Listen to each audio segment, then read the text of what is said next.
대선을 앞두고 참 걱정도 많고 기대도 많은 것 같습니다. 우리 집사님이 기도해 주셨듯이 참 나라를 위해서 기도를 많이 해주시기 바랍니다.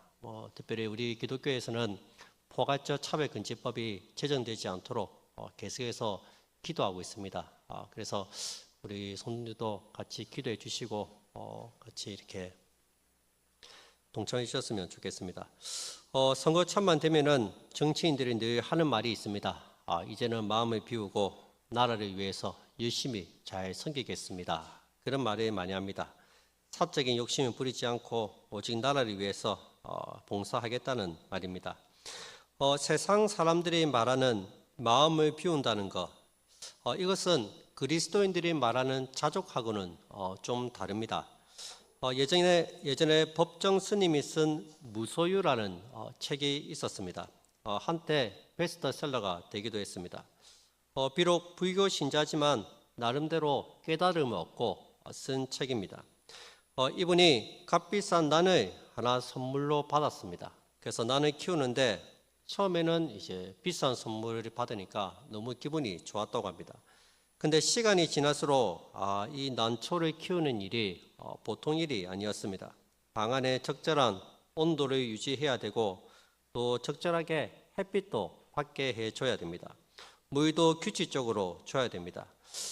이것저것 신경 쓸 게 이게 한두 개가 아닌 거예요.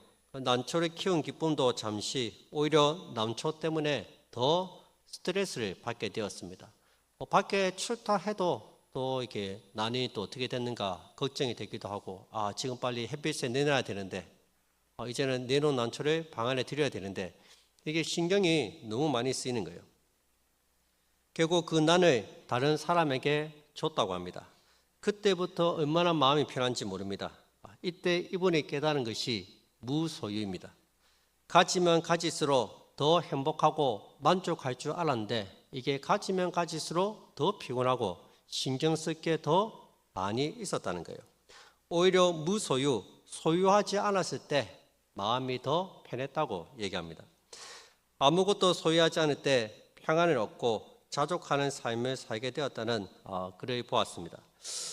이 책을 읽고 믿지 않는 사람들이 생각하는 자족하고 믿는 사람들이 생각하는 자족이 다르다는 것을 저는 생각해 봤습니다. 믿지 않는 사람들은 욕심을 버려서 만족을 얻는다면 우리 그리스도인들은 다릅니다. 소유하지 않는 것으로 만족하는 것은 자신의 마음을 그냥 비우는 것이지 그게 참된 자족은 아니라는 겁니다. 오늘은 우리 그리스도인들이 가져야 할 삶의 방식, 자족하는 삶에 대해서 한번 말씀을 나누고자 합니다. 이 빌립보서를 흔히 기쁨의 서신이라고 합니다. 빌립보서를 쭉 읽어보시면 기뻐하라는 말이 1장부터 시작해서 계속 나옵니다. 기뻐하라, 기뻐하라. 내가 다시 말하노니 기뻐하라. 주 안에서 기뻐하라 하면서 많이 나옵니다. 그래서 1장부터 3장까지는 우리가 소유한 풍성한 기쁨에 대해서 가르쳐주고 있습니다. 그리고 마지막 4장에서는 우리가 어떻게 이 기쁨을 누릴 수 있는지 그 방법에 대해서 말씀하고 있습니다. 이런 우리가 어떠한 형편에서도 풍성한 기쁨을 누리기 위해서는 일평생 배워야 하는 삶의 방식이 있습니다. 그것은 바로 자족하는 마음입니다. 이것은 단순히 정치인들처럼 마음을 비우는 것이 아닙니다. 법정 스님처럼 욕심을 버리는 것도 아닙니다. 여기에는 보다 더 고차원적인 의미가 담겨 있습니다. 다시 11절을 보시기 바랍니다. 내가 궁핍함으로 말하는 것이 아니라 어떠한 형편에든지 내가 자족하기를 배웠노니. 어떤 분들은 바울이 욕심도 없고 마음이 착해서 자족하는 삶을 살았다고 말합니다. 그런데 바울이 고백하고 있듯이 바울은 처음부터 자족하는 삶을 살았던 게 아니었습니다. 자족하는 삶을 배웠노니, 자족하는 방법을 배웠다고 말씀하고 있습니다. 여러분, 자족은 배워서 터득하는 것이지 하루아침에 되는 것이 아니라는 거예요.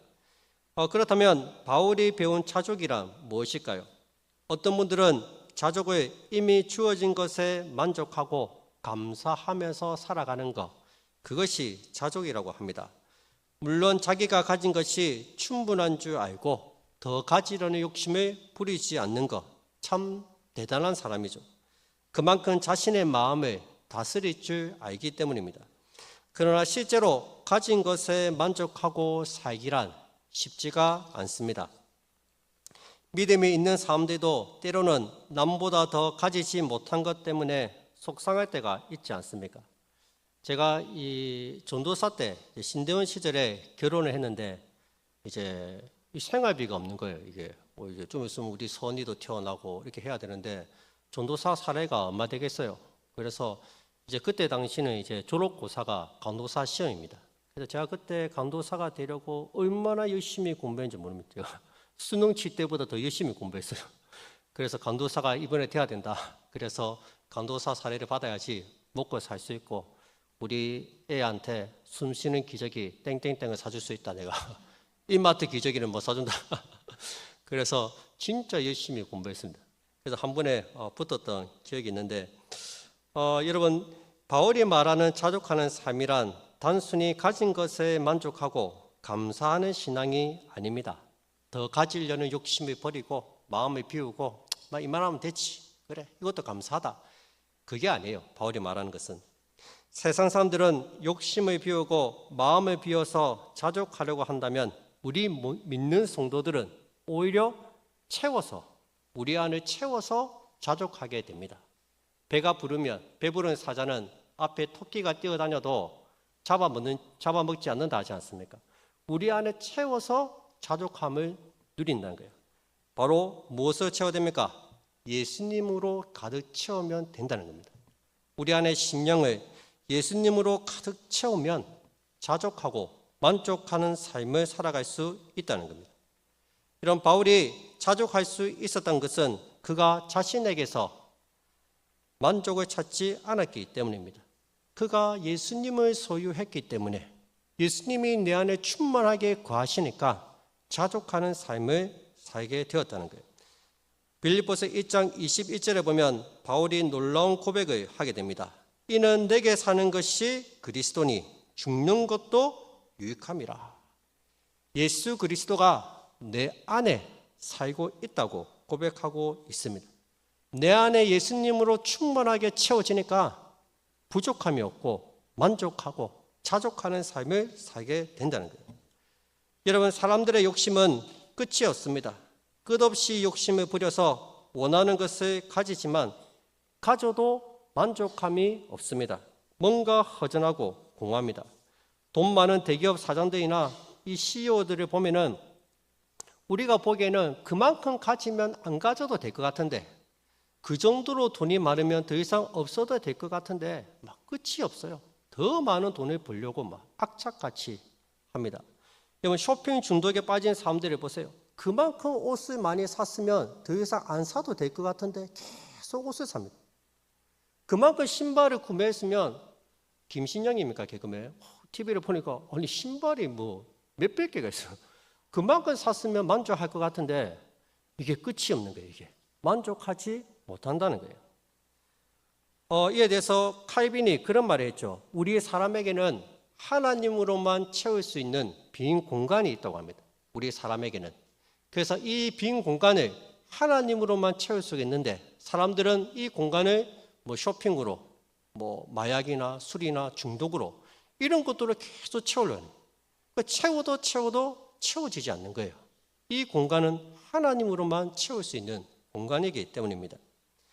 제가 TV에서 오프라 윈프리의 집을 보니까 집이 어마어마합니다. 뭐 집안에 수영장도 있고 공원도 있고, 공원 크기가 저기 대저 생태공원보다 더 커요. 막 엄청나게 큽니다.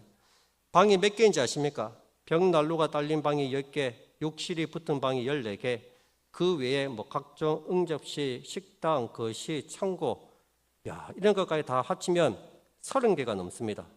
옷도 얼마나 많은지 몰라요. 드레스룸이 수십 개입니다. 계절별로, 용도별로 옷을 정리해놨어요. 이런 아무리 크고 좋은 집에 살아도 우리 몸뚱아리는 하나밖에 없습니다. 잠을 잘 때는 한 방에서 밖에 잠을 못 잡니다. 그렇게 많은 옷이 있어도 우리 몸은 하나밖에 없기 때문에 옷 한 벌밖에는 입지 못합니다. 온갖 산의 진미를 다 차려놓고 맛있게 먹어도 우리 위장에는 한계가 있어요. 더 먹고 싶어도 먹지를 못한다는 거예요. 인간의 욕심은 끝이 없지만 우리는 그것을 다 가질 수 없고 가진들 만족함이 없다는 거예요. 시편 기자의 고백처럼 예수님을 내 안에 모셔야지, 예수님으로 가득 채워져야지 우리가 참된 만족을 누리게 된다는 것입니다. 시편 23편 1절에 여호와는 나의 목자시니 내게 부족함이 없으리로다. 다른 거 다 없어도 괜찮아요. 주님만 있으면 된다는 거예요. 다윗이 이 고백을 언제 했습니까? 왕궁에 있을 때 했습니까? 아닙니다. 목동에 있을 때, 양을 치고 있을 때, 아무것도 가진 것이 없을 때 이 고백을 하고 있는 거예요. 여호와는 나의 목자시니 내게 부족함이 없으리로다. 하나님만 있으면 된다는 거예요. 다른 거 없어도. 거기에 진정한 만족이 있다는 것입니다. 여러분, 예수님을 한번 소유해 보시기 바랍니다. 예수님으로 여러분의 심령을 가득 채워 보시기 바랍니다. 그러면 어떠한 상황에 처하든지 만족하는 삶을 살아가게 될 것입니다. 오늘날 많은 그리스도인들이 예수님을 믿으면서도 만족하지 못하는 이유가 무엇입니까? 행복하지 않는 이유가 무엇입니까? 내게 사는 것이 그리스도가 아니기 때문입니다. 자기 안에 재물에 대한 욕심이 가득하고 이 세상 정욕과 즐거움이 가득하기 때문입니다. 예수님이 아닌 다른 것들로 자꾸만 채우려고 하니까 만족함이 없다는 거예요. 여러분 안에 예수님으로 충만하게 채워보시기 바랍니다. 그리스도께서 살아 역사하게 해보시기 바랍니다. 그러면 어떠한 형편에 처하든지 우리는 진정으로 자족하는 삶을 살아가게 될 것입니다. 지선아 사랑해라는 책을 쓴 우리 베스트셀러 작가 이지선 씨를 잘 아실 겁니다. 지금은 이제 대학 교수가 되었어요. 보니까 한동대 교수님이 되었던데 그녀가 23살에 꽃다운 나이에 교통사고를 당해서 온 전신에 화상을 입게 됩니다. 7개월 동안 20여 차례나 되는 고통스러운 피부 이식 수술과 약물 치료를 잘 견뎌냈습니다. 이 이지선 씨의 이야기가 인간 극장에서 이제 그때 당시에 다큐멘터리로 몇 주 동안 방영이 되었습니다. PD가 처음에 이지선 씨와 또 그 가족들의 표정을 보고 깜짝 놀랐다고 합니다. 야, 저렇게 큰 사고를 당했는데 너무 이렇게 행복해 보이는 거예요. 잘 웃고 우리 같으면 너무 힘들어서 고통스러울 것 같은데 너무 행복하게 잘 지내는 거예요. 그래서 처음에는 우리한테 힘든 모습을 보여주기 싫어서 저렇게 이렇게 연기를 하는갑다. 자꾸 이렇게 어두운 면을 보여주기 싫은갑다. 이렇게 생각을 했다고 합니다. 근데 첫 회부터 마지막 회까지 촬영을 하는데 한 번도 뭐 인상을 쓰거나 뭐 힘들어하거나 그런 적이 단 한 번도 없었다고 합니다. 그래서 물어봤대요. 왜 아니 힘들지 않냐고. 그렇게 교통사고를 당해서 어려움을 겪었는데 괜찮습니까? 힘들지 않습니까? 우리한테 힘든 내색 해도 괜찮습니다. 있는 모습 그대로 보여주면 됩니다. 이렇게 물어봤다고 합니다. 그때 이제 이지선 씨가 그런 말을 했다고 합니다. 내가 만약 나의 아름다운 외모나 피부, 건강 때문에 행복하고 기뻤다면 그 기쁨은 진정한 기쁨이 아닙니다. 정말 그런 것 때문에 기뻤다면 전 지금 모든 것을 다 잃었기 때문에 힘들어하고 절망 속에서 살았을지도 모릅니다. 하지만 아직도 내 안에 여전히 기쁨이 충만한 것은 내가 모든 것을 다 잃었을지라도 주님만은 잃지 않았기 때문입니다. 여전히 주님이 내 안에 살아 계시기 때문에 저는 여전히 기뻐할 수 있고 감사할 수 있습니다. 여러분, 그렇습니다. 우리가 모든 것을 잃고 빼앗긴다고 해도 주님이 여전히 우리 안에 살아 계시기 때문에 우리는 항상 기뻐하며 만족할 수 있는 삶을 살아갈 수 있다는 겁니다. 하박국도 동일한 고백을 하고 있습니다. 하박국 3장 17절 18절입니다.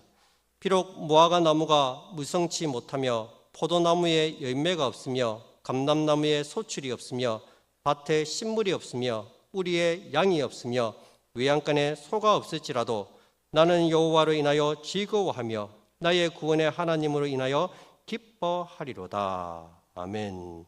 보시면 다 없습니다. 포도나무에 열매가 없고 밭에 식물도 없고 우리의 양도 없고 위안권에 소도 없고 다 없어요. 근데 유일하게 딱 하나 있죠. 하나님은 계십니다. 나는 여호와를 인하여 즐거워하며 나의 구원의 하나님을 인하여 기뻐한다. 그렇게 고백하고 있습니다. 이런 모든 것이 다 없을지라도 하나님만 있으면 됩니다. 하나님으로 여러분들의 심령을 가득 채우시기 바랍니다. 그러면 하나님께서 주시는 참된 평안과 만족을 누리게 될 것입니다. 이 자족하는 삶은 바울의 말처럼 하루아침에 되는 것이 아닙니다. 일평생을 두고 배워야 합니다. 바울은 상황이 좋아지면 그때 만족하겠다고 말하지 않습니다. 그는 어떠한 형편에 처하든지 자족하는 삶을 배웠다고 말하고 있습니다. 다시 11절에 보시면 내가 궁핍함으로 바라는 것이 아니라 어떠한 형편에든지 내가 자족하기를 배웠노니. 여러분, 지금 바울이 감옥에 있습니다. 감옥에. 복음을 전하다가 감옥에 갇혀 있습니다. 갇혀 있으면서도 바울은 자족한다고 말하고 있습니다. 어려운 형편이지만 주님이 계시기에 자족한다는 거예요. 사업에 성공하고 일이 잘 풀리면 그때 감사하겠다고 말하지 않습니다. 자녀들이 좋은 회사에 취직하고 시집장가 잘 가면 만족하는 삶을 살겠다고 말하지 않습니다. 지금 있는 그 자리에서 주님이 나와 함께 계시기에 나는 만족하고 자족한다고 말하고 있다는 거예요. 여러분, 우리네 인생길에서 만나게 되는 여러 가지 힘들고 어려운 상황 속에서도 주님 한 분만으로 만족해야 하는 삶을 살아가시기 바랍니다. 때로는 눈물이 나고 가슴 아픈 일이 일어나더라도, 이해할 수 없는 일들이 일어나더라도 주님 때문에 기뻐하고 감사하는 법을 우리는 배워 나가야 합니다. 쉽지 않는 일입니다. 그래서 배워야 됩니다. 그러나 결국 모든 것이 합력하여 선을 이룬다는 사실을 꼭 기억하시기 바랍니다. 그래서 지금 현재 있는 그 자리에서 감사하고 만족하는 삶을 살아가시기 바랍니다. 하나님은 저와 여러분들에게 구원을 주셨습니다. 죽음 건너편에 하나의 소망을 주셨습니다. 여러분, 우리 안에 사는 것이, 내게 사는 것이 그리스도입니다. 아직 현재의 삶에 만족하지 못하는 분들이 있다면 나를 죽이고 내 안에서 그리스도가 살아 역사하도록 힘쓰시기 바랍니다. 그리하면 여러분들의 삶 가운데 하나님이 주시는 기쁨이 충만하게 될 것입니다. 두 번째로 바울은 주님께 쓰임받는 비결을 배웠다고 합니다. 12절 말씀입니다.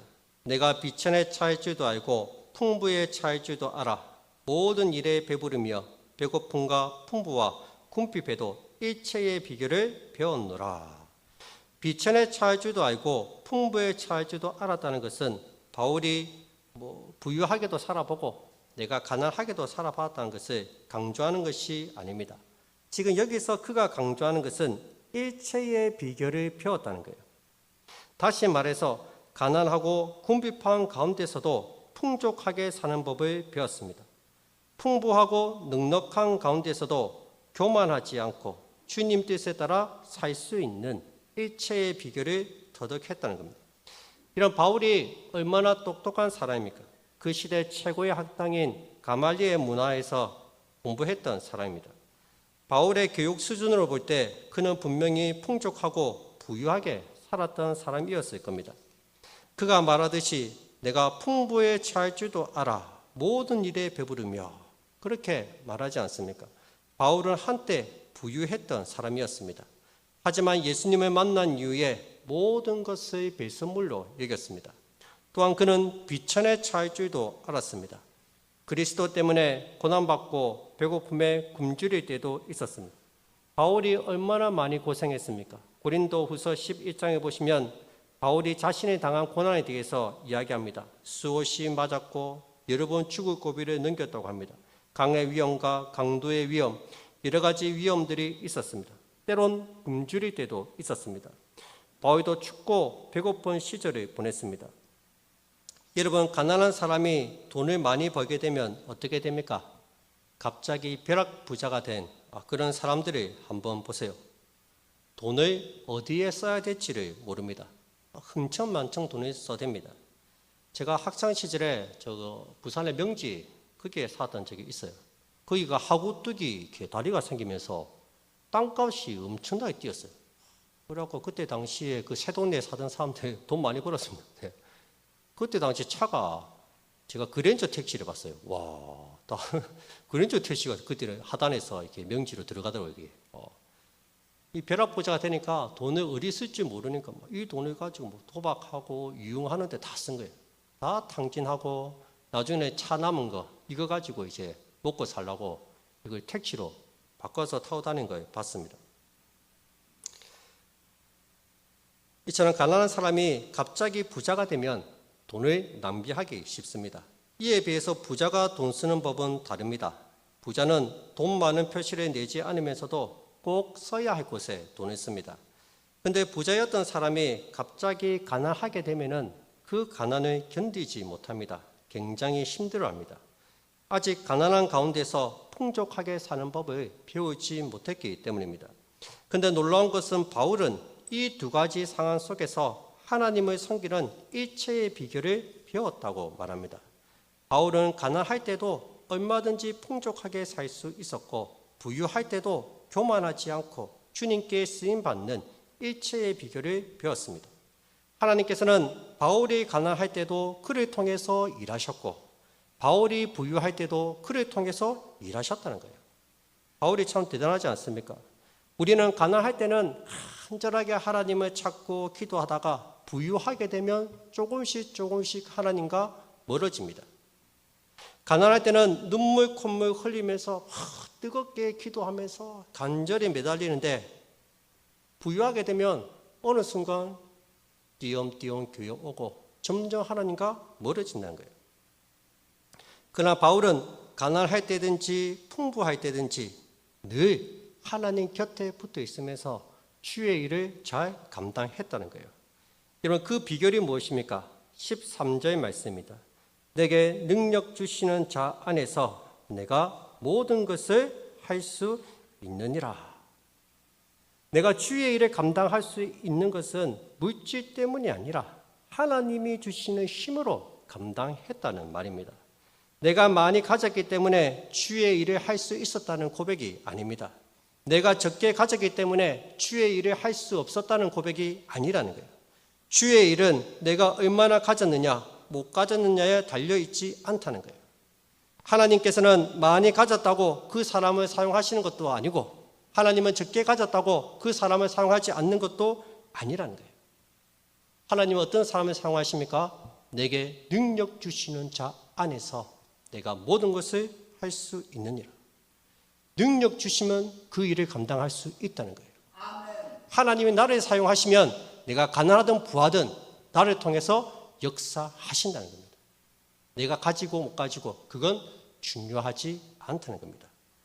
얼마나 풍족한 상태에 있느냐 그것보다 주님이 나를 통해서 얼마나 역사하시느냐 그게 중요하다. 그러니까 하나님의 사용하시는 그릇이 뭐예요? 금그릇만 사용합니까? 은그릇입니까? 아닙니다. 하나님은 깨끗한 그릇을 사용하십니다. 있고 없고가 문제가 아니고 네가 얼마나 깨끗하냐 하나님 보실 때 얼마나 거룩하냐 그 사람을 하나님은 사용하신다는 거예요.